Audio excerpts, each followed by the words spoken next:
Good afternoon, ma'am. I'm Alvin Francis Carrion. I'm here today to demonstrate the changing diaper female. Uh, so the purpose of that is to avoid bed sore and infection, to avoid foul smell, for the patient's comfort and relaxation, and also checking the skin condition of the patient, including the urine and the feces. So let's proceed with the procedure. So first thing first, we need to do the 12 sequence. So 12 sequence done. Then after that, fold the top sheet towards the foot of the patient into horizontal fan folding.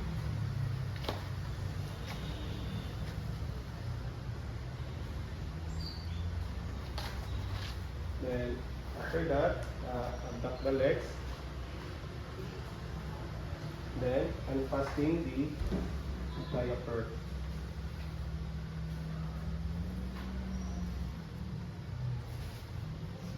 Wala yung time now. So use the clean part of the diaper for initial cleaning of the center. So you can start to mons pubis, pardis labia majora, nearis labia majora, pardis labia minora, nearis labia minora, pardis groin, and nearis groin. Then fold and then roll out, put it under the buttocks. Then after that, get the four washcloth for cleaning the center. So I have here.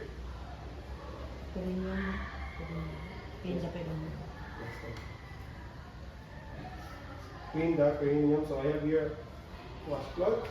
Then start in mons pubis, fold, pardis labia majora, fold, nearis labia majora, fold, pardis labia minora, fold, nearis labia minora, fold, pardis groin, fold, nearis groin. And get another new one. We add the soap.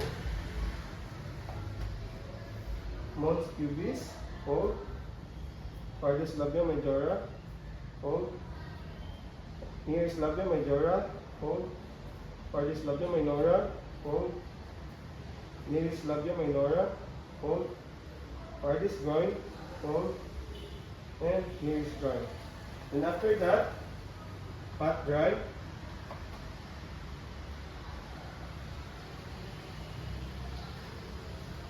Then get a towel cover to preserve the dignity of the patient.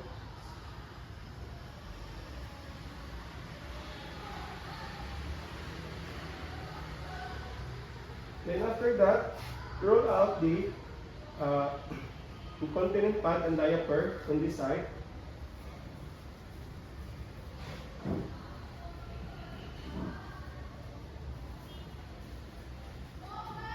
And put the patient into lateral position.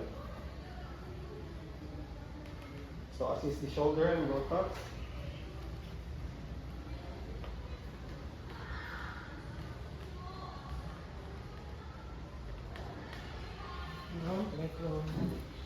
Then remove the diaper and the incontinent pad. Avoid cross-contamination. And then sit aside for to check the characteristic of the urine and feces later for documentation. Then get another towel to put on top of the bed to avoid soiling of the linen. So now get a washcloth to clean the buttocks area. Make a mitt. Wash, rinse.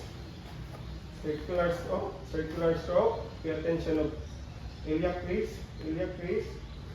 sacrum, coccyx, ischium, other ischium, gluteal fold, and anus. Wash, rinse, soap. Simulate. Diyan na. Okay. Circular stroke. Pay attention of iliac crease, sacrum, coccyx, ischium, other ischium, gluteal fold, and anus.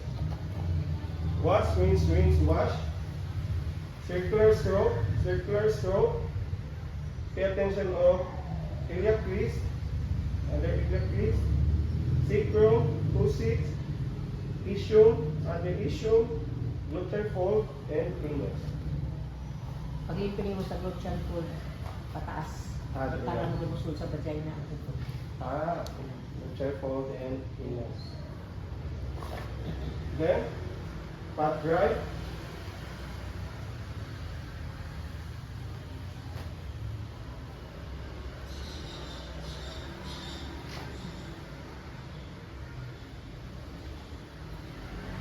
Then remove the towel.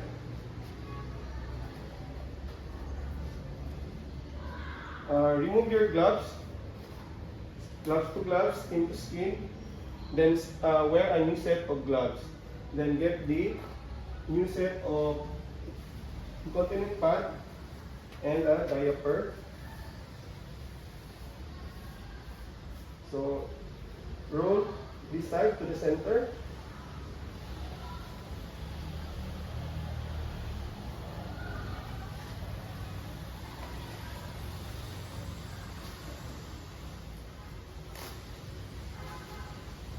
And insert under the buttocks. Then, apply the moisturizer cream or lotion into the buttocks area. Pat to the area. I-apply ang gluteal fold. Kaya ma'am. mapilas. Supine na sila. Ang gluteal. Gluteal. Gluteal. Mapilas man diyan.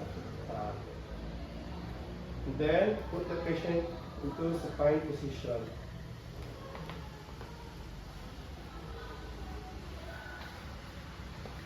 Duck the legs.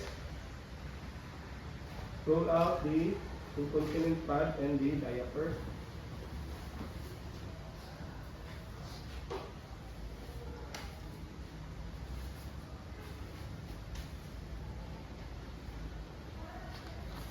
And remove this towel.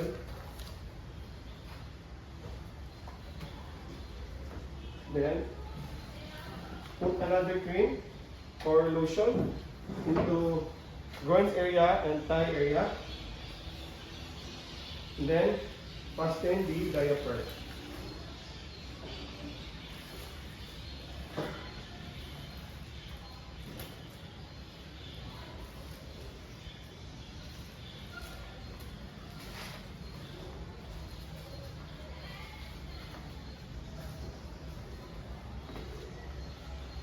And so, since our patient is a female, so the front of the diaper should be higher than the back of the diaper. So, fix the bed. Put this back. Asan mag-apply ang cream sa tuban mo? Doon? Sa groin, ma'am, o sa thigh part.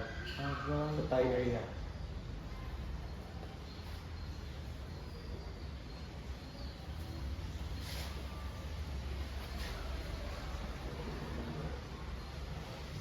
Okay, documentation.